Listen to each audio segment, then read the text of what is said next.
Hello, everybody, and welcome to episode 2 of The New Normal. I'm your host, John Chappell from Paragon Customer Communications. And in today's episode is titled Staying Authentic in a World of Automation. And with me today, we have 3 special guests. We have Peter Goff from ORM, Mark Michaels, who's the Strategic and Creative Director at Paragon Park House, and Nina Sheikh Tompkins, who's the Head of Strategy and Proposition at Paragon DCX. Thank you, everyone, for joining. Hey. Hi. Hello. So you say hello. Hi everyone out there. Well, I'll sort of go overview a bit what today's episode is about. So basically, brands are battling for that genuine engagement, and they're wanting to appear authentic customers, but at the same time, looking at ways they can automate process. So in the world of digital automation, how can brands still ensure that genuine human engagement without it affecting their digital journey? Is tech an enabler or a blocker of this? And the big question for me is, can technology potentially tarnish this customer experience for some brands if it's not done correctly? So we'll sort of go into the first question. You guys can jump in straight away. Is, from your end, how are brands still ensuring that human engagement while still going through the digital transformation process? Well, I hope they're listening. I mean, that's where it comes down to it. The only way a brand can actually do what it needs to do is by listening to the customer. And you listen to the customer in kind of 3 ways, in my opinion. To get to that insight, you're trying to triangulate the hard data. So what your data is telling you in terms of where you're getting that data from, whether that's stuff that's coming in through your CRM system or something like that. Whether it's research type data or social listening or anything that's sort of softer. I don't hate to say woollier, but the softer data, the why things are happening, and then an understanding of human psychology, which is absolutely massively important at the moment during the pandemic, where people's normal behaviors are kind of a little bit topsy-turvy. So if you're not sort of triangulating those 3 things and trying to understand from a hard, soft data and a just basic human psychology how people tick, you're not going to be in line with them. You're not actually going to get insight that's going to lead you to be more human. You will make a mistake because you're misreading them in some way. So you may have lots of hard data telling you something, but if you don't know why, then you may just make the wrong call and go out with something that is fairly meaningless. Yeah, that's a good point. I think it's about what journeys you're considering. So, look at the behavior change of your audiences.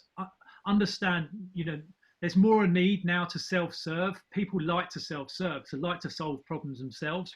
But there's a point where you need to switch to a human channel. So you've got to consider that human-centered design through every journey. But I suppose digital will play a part of that, but there's times when you need to sort of switch to human engagement. And it's understanding where that switch is. So the theme I'm seeing with a number of our sort of clients who are going through them transformation programs is that there's silos between that sort of the CRM side and then the customer service channel and then the customer experience at the front end. And I think it's trying to join that up. So from the customer's perspective, as they go through that journey, they don't end up having to go through another channel and then repeat all the steps that they've just done on another channel. So I think the more you can start to think about where human engagement is absolutely necessary and where perhaps digital and self-serve can take place, is trying to work out them sort of, the balance there, really. Yeah, absolutely. I think I'd agree with both what Mark and Peter said there. And I think it's in today's world, with the experience that we've all just been in through lockdown, people have become more comfortable with digital than perhaps they ever thought they would be. We've possibly accelerated digital awareness, digital use by at least 5 years, from where we thought the trajectory might be. So really going back to basics and understanding who are the customers that brands have today, how have they changed throughout the last 3 months in terms of their behaviours, but recognising that those journeys and those experiences are not just one line only. They will want to flip between the different channels that are available to them, for different purposes, and that hasn't really changed. That's always been the case, that people will favour talking to somebody personally where they've got an issue or they want to have a more in-depth conversation. But if it's something that they can self-serve themselves, and they need to be able to have that option, they need to be able to move between those different options and different points of those journeys seamlessly. And that's what will stand brands apart. If they get that bit right about the connectivity, that's what will really stand them apart.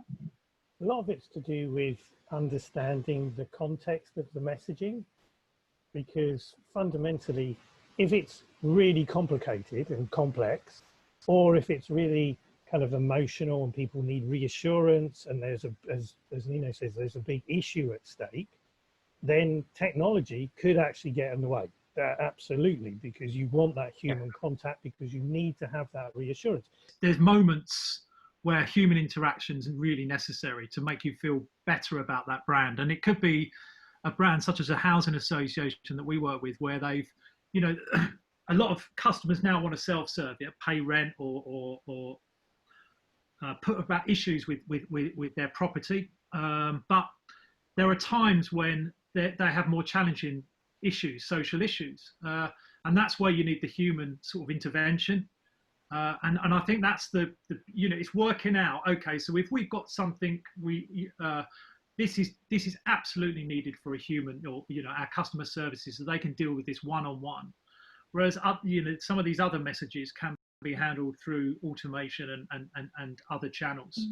And I think that's that's a really good point. What Mark, it's finding that balance of what messages can be handled automatically through a system and a set of processes, or what really has to be handed over to a customer service channel where it's one-to-one, or at least a human sort of centered approach. Yeah, and a big part of that will be driven by the sectors, I think. Yeah. If you consider the building society sector, for example, well, email is possibly still radical in terms of the getting communications out to their members, whereas other sectors, the retail sector, there's so many more digital distributors that are coming in on a daily basis, that they're more used to having those technology experiences and journeys inbuilt into their proposition and what they deliver as a brand. But I think it's also dependent upon, technology plays an enormous part in everybody's day-to-day world these days. And that comes in a number of different forms, whether it's chatbots, whether it's AI, whether it's augmented reality. All of them have a part to play, but things like AI, yes, they do massively help in very specific circumstances where there are repetitive tasks, or where you're looking to try and do something at large scale. They have the ability to help. But there's also a question over the ethics of what they do for the part of the journey or the task that they're being asked to do. So where you're looking at data, the technology is trying to learn and improve and enhance itself to deliver a greater job. Well, then there are ethics around that, about what's it trying to do. How do you make sure that they're learning to deliver the greater good and not become evil, like some of the old sci-fi films would have you believe. But that is a real concern for people. I don't think that necessarily is fully embedded and addressed in regulation even, let alone in how brands are starting to adapt their own protocols as they implement some of these solutions. Yeah. I think there is an assumption that all human contact is avoidable demand, but it isn't. So, we've done a lot of work for a lot of people, particularly utilities, in terms of trying to reduce avoidable demand by either using augmented reality to explain stuff to people, or by doing root cause analysis to get down to what is really causing this demand, and can we sort of shut it off at source by solving the actual problem rather than creating that demand. But not all, avoidable demand, yes. If you know that demand has no value to your organization, it's just costing your resources, then you want to cut it out by automation, but also potentially cutting it out the source, as I mentioned. But some demand is good, because if you can get some demand coming in where you can cross-sell or upsell, that really needs the human being. Your chatbot is not going to cross-sell and upsell particularly successfully. So it's all about also understanding what kind of demand is being created here and whether it's valued or avoidable. Convenience is a word as well, though, isn't it? Yeah, absolutely. So, what kind of recent advances in technology have you seen for brands, and sector specific or vertical specific? What kind of advancements in technology have brands sort of invested in towards this boom of automation here? Well, one of the things that was mentioned was augmented reality. So one of the things that we've developed is a sort of proof of concept where we have, it was going to be called Bill Walker, but it's now Belinda Walker, because she changed sex. And fundamentally, you point your phone at a bill. There's a marker on there that will activate the augmented reality, and then she walks across the bill and starts explaining bits to you. Yeah. And she uses the language that you would use if you had called the call center. So this is a way of avoiding the demand completely, but being human. So it's not, it was written, the scripts were written, I know because I put it together, the scripts were written based on what a contact center agent would say in the circumstances based on the questions that that person was talking about. And quite often from the root cause analysis, a lot of it was to do with direct debit changes. And people didn't understand the direct debit changes. They got very confused, didn't know how it worked. So Belinda comes along and explains it in exactly the same human type language that you would see if you phoned up that contact center. Yeah. That's a good use of technology, and it's a good use of being human in that respect. Yeah. And it's all mobile. And this was mobile, literally, all you needed was your mobile, you pointed at the QR code, up comes the thing. It was a web-enabled app, so you didn't even have to download an app to do it. So it really tries to get rid of all the barriers to make this technology as easy and engaging as it possibly can be. But there was a specific problem that we were trying to solve. It had, it has to have some kind of utility. There's no point using technology if it is just because it's cool and trendy and it's the latest butterfly that's floating past you. It's got to have a purpose. It's got to have a utility and a value. It's got to be either educational or entertaining, informative, and does something that gives you as the customer a value that you wouldn't have got otherwise. Yeah, in this case, it was explaining. And I think that was the value of having, Belinda as somebody who effectively comes into your home, in the comfort of your armchair whilst you've received your utility bill. You can pop her up on your phone and she talks to you like a human in the comfort of your own home, answering the questions and explaining something which, let's face it, nobody really reads the small print in most of the documentation that we receive at home. So having somebody talk to you and take you through it and explain it is always more readily digestible and understood. So for those specific scenarios where there is a bit more complicated information, being able to simplify it in that way is really helpful. I think as we evolve Belinda and connect the journey further and we integrate a chatbot with it, so it becomes a two-way, potentially there will be a point where you need to hand Belinda over to a real person to connect the customer to a real person, answer something, going back to that point where there are issues or something a bit more complex that even through natural language processing becomes a bit difficult to answer. And that will be the key to sort of evolve that experience so that it is really advancing that human connection moving forward. Yeah, I think that's a good point. Your question around new technology, I'm not sure there's nothing new at the moment. I mean, AI is developing more and more. Natural language processing will help make our chatbots feel more human and feel more conversive. I actually think the things that are changing at the moment is how we're communicating. And so from a brand perspective, it's being on the channels that your millennials and Gen Zs are using more and more often. So whether that's like a messenger apps or TikTok or whatever it is, you need to be able to engage where your customers are, rather than expect them always to come to you. So and then that's really how whatever technologies you use, whether it's a messenger, a bot, or whatever, you adopt that technology, whether it's AI or you might even have human operators at some point doing their messaging and the campaigns that where you can reach out and engage with your customers on their channels. I think that's probably for me more interesting rather than as Mark said, just jumping on the new gimmick. It might not be right for that brand there and then.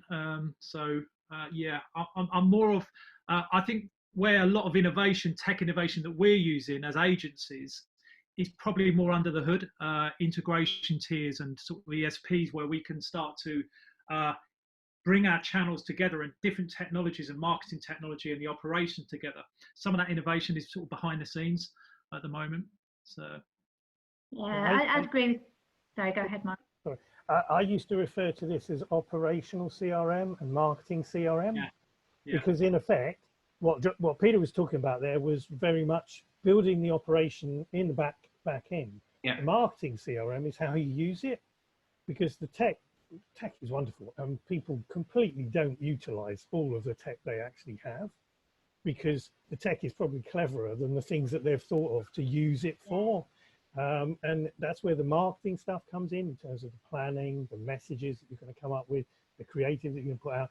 And as Peter quite rightly said, where you intercept them in the right channels that are appropriate to them, as opposed to necessarily appropriate to you as a marketer. And that's a different kind of take on it. It's very much about, you can have the tech, you can bring in this nice new shiny kit, but if you do the same stuff, nothing's going to change.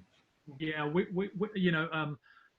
another theme that we see, we can keep improving that front end customer experience, but if underneath it there's a manual process or a really clunky back office sort of process or workflow, then it's eventually you're going to feel it on the front end customer experience too. And that you're seeing that a lot, because I think a lot of our clients are now customer centered. They're taking a more human centered approach to everything they're doing. But when you start to dig under and look at their operations, and you think, well, how are we going to support this really nice front end with some of this, because we might be getting more volume of traffic, volume of orders, whatever they are. How do we support that on in the back end technologies? So, good challenges. So, what kind of, with the world of automation, sort of customer service there. So we're talking about chatbots, we're talking about augmented reality and all the special stuff that's going on behind the scenes. What have you seen firsthand with clients and maybe industry?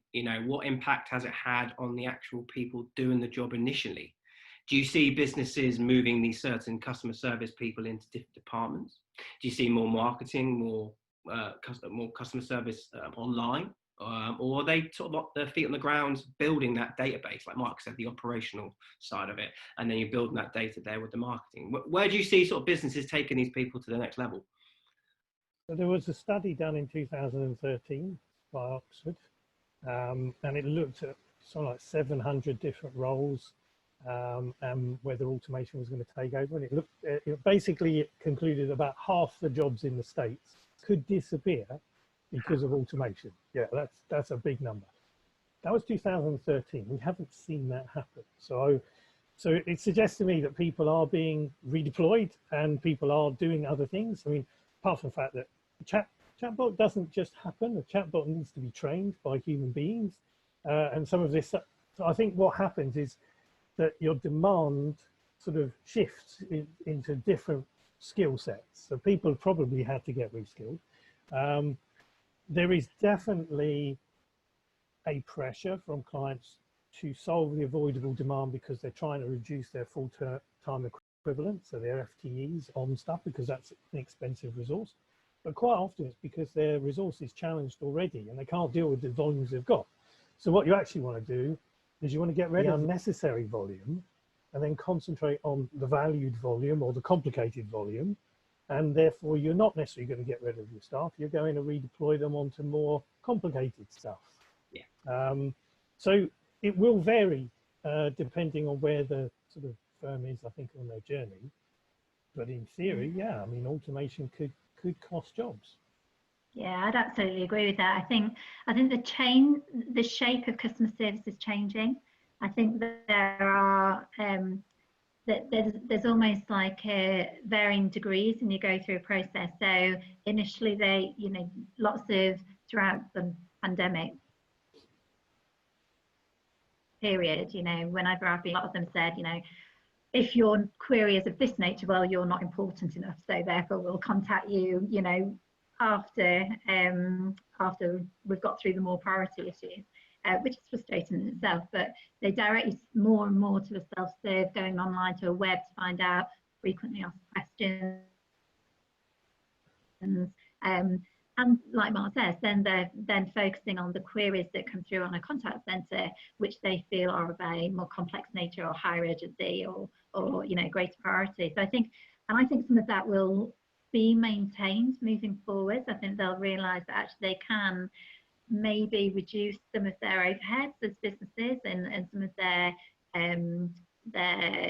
sort of crux points and blockages in systems by having clearer knowledge bases through things like websites and developing them more, by having better and more detailed frequently asked questions, by having alternative means of communication, and then complementing that with contact centres and customer services of a more traditional nature once they've exhausted those methods. So I think we will see a shift in the shape of customer service moving forward. Yeah, I think the COVID pandemic has really made Nino mentioned about we've all had to clients have had brands have had to accelerate transformation, but I think it's had a really interesting impact in how organisations are supporting their customers during these difficult times. And there's a really good example of we got a client in the US. It's a community bank, so they have a charter that is all about supporting their communities that they serve. And during the pandemic, they needed to support small businesses with paycheck protection. And over just one weekend, I think they had 11,000 applicants for loans. And in the end, they distributed around 2.2 billion of loans. But what was really interesting is that we could not automate that process. We supported them with that, but we couldn't automate the whole process. So they redeployed staff who weren't actually perhaps busy in other areas and they assigned every application had a staff member assigned to it. And that meant, as a small business who really needs that human interaction at that point, I don't really need a text saying my loan's been declined, or I need to speak to someone and tell them I've got people who need paying. You need a human, and I thought it was a really successful example of how you redeploy people within your staff to be more customer service driven during these difficult times. And if something happens in the future, you've got to be able to adapt and be flexible to that too. And I think you might see a redeployment of people in organisations, but I think if you're going to remain authentic, you still need that human touch.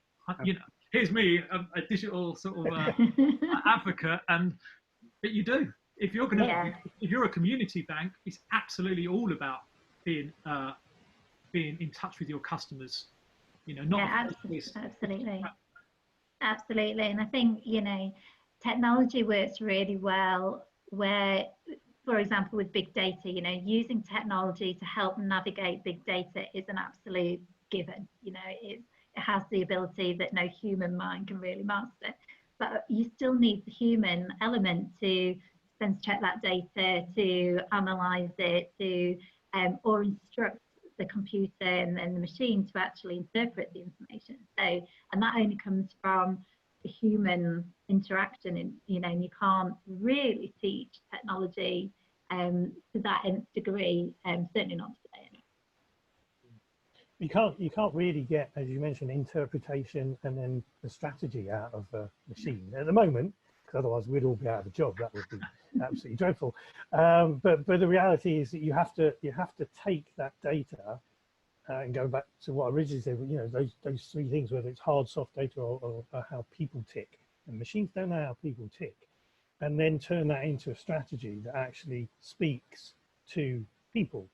We've been doing during the pandemic. We've done a couple of charity pieces. One for St Mungo's, a homeless charity, which is all about the physical. It's all about the physical. And one for St Christopher's, which is a hospice, which is all about the emotional. You can't take those journeys and turn them into something mechanical. It's impossible.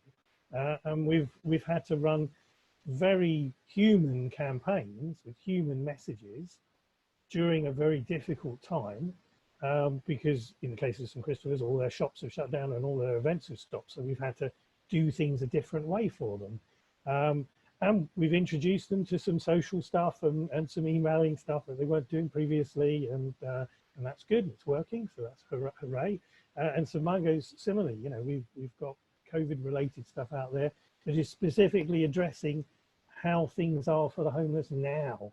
Not like they were on Christmas, but we had a really successful campaign. But that's old news now. You have to move with the times. You have to hit the zeitgeist, really, and that's again, the human being will know that. The machine is not going to know that. Yeah, and I think just another thought is that customer service is really only one aspect of client experience. Using technology across the whole of the customer experience, you know, it has its place in various different parts of that journey, but it can't necessarily just replace the customer service that you do get with direct interaction with a human. Yeah. That said, there is AI that can write copy, which I never talk to you about my copywriter because you'd be very upset about it. But actually, you can get AI to write copy, and it's not that bad. Do you think people want, just take us to the next part. Do you think people want more authentic experiences, or do they just want more a convenient experience? You know, or was it in between the two, or was it both? Do you think consumers are changing? So you're talking about post-pandemic and behaviors are changing and different generational shifts towards technology and behaviors. Do you think they want more authentic? I suppose my age bracket, I class myself as a millennial. I say I still like the convenience, but at the same time, I still like the human interaction. Sometimes what's driving me up the wall. Yeah. But my son, who's 5, in a few years' time, will probably have a different opinion about physical side. Yeah. So, convenience. I mean, okay, if something's positively obstructive and there is massive friction, because what you want is a frictionless or as frictionless journey as you can possibly get, without something getting in the way, whether that's a human thing or a machine thing that's causing that issue and blockage for you. So it's really almost the opposite. It's avoiding the barriers and knocking those down. That should give you the convenience. That's almost like vanilla now. You're expected to do that because you look at the big brands and they're doing that, and so you need to sort of almost play in that kind of same space. Yeah. What you layer on top are the brand values and the human thing. And I like this brand because it does X, Y, and Z in the market. It uses these messages, it supports these charities, it talks to me in a language that I understand. It's providing me with a service that I find useful. That's when you start to get the differentiator.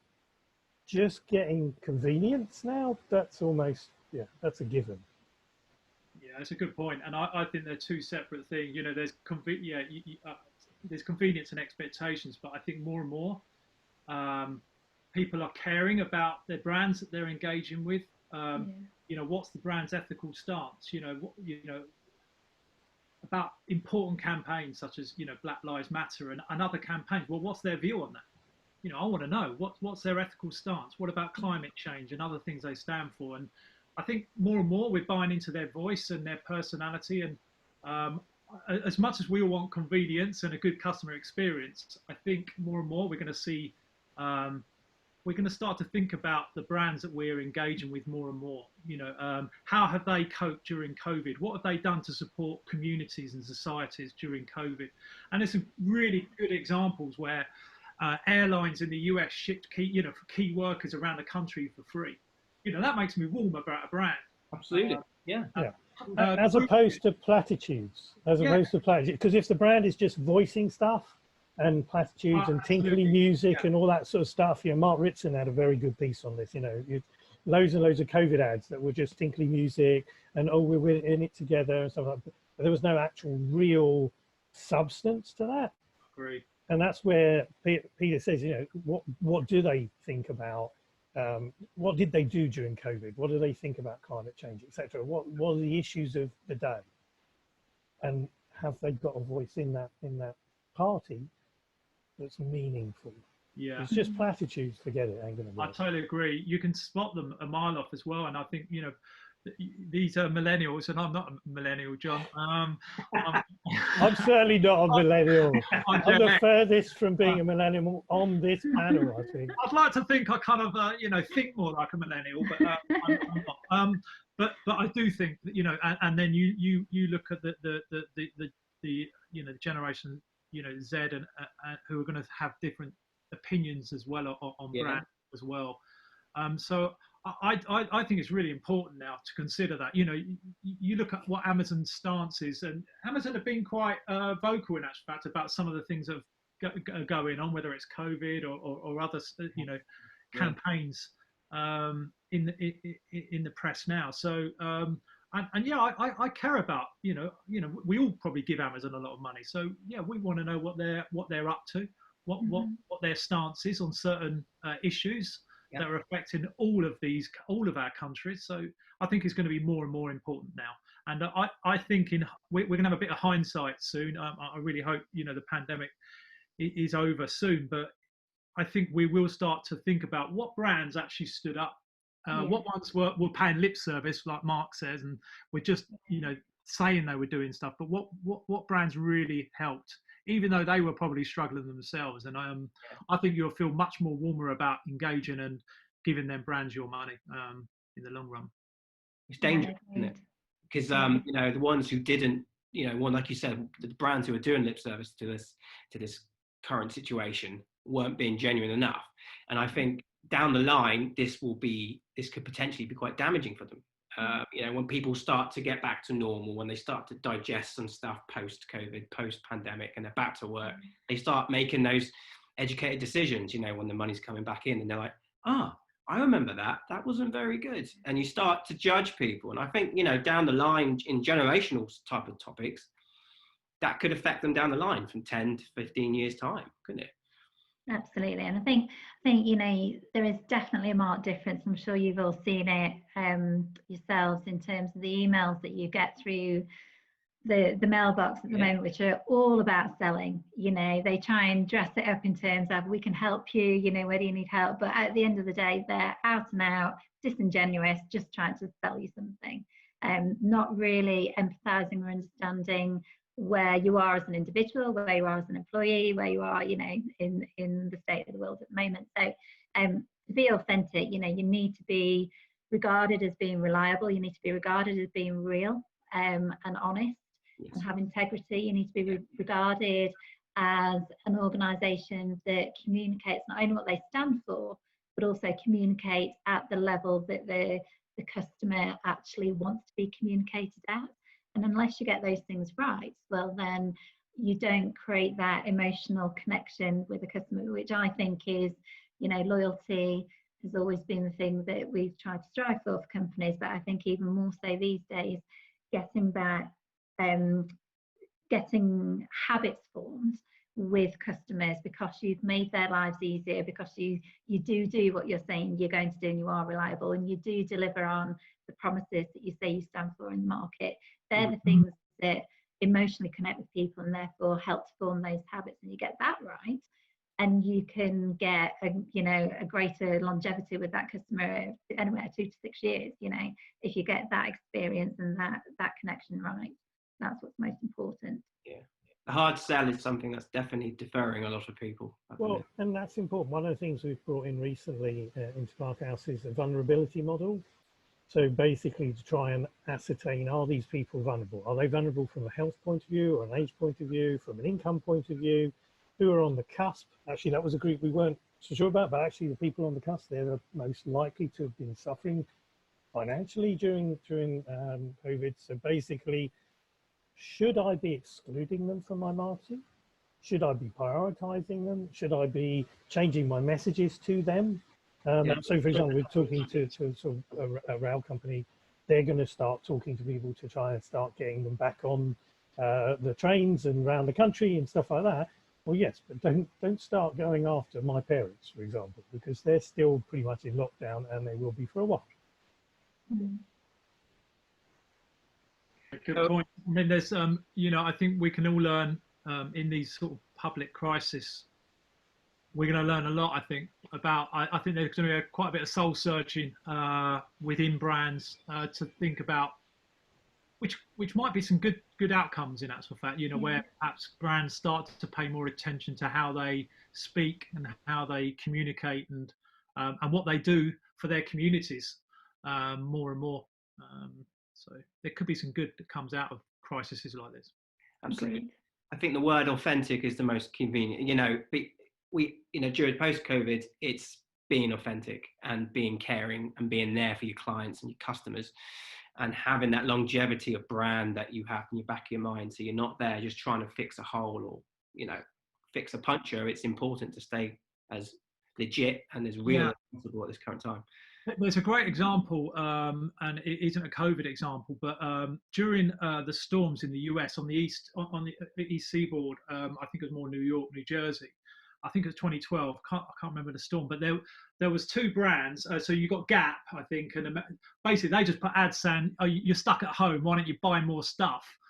And then there was Uniqlo, who actually distributed like thousands of their brand, heat tech brand, I think, to people who needed it. And what brand do you think won out of that and got all this, the social sort of backing? Absolutely.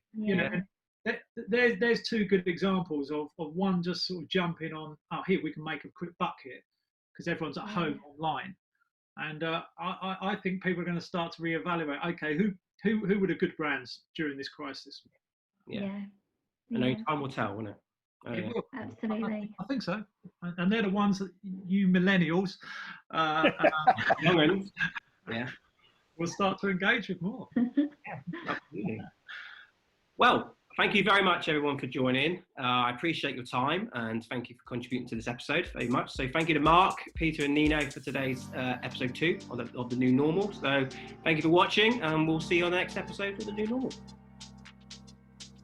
John, can my dog say hello? Yes. He's playing here, but we'll bring pets into it. Come here. There he is. Hey! Hero. 3 pets to win over audiences.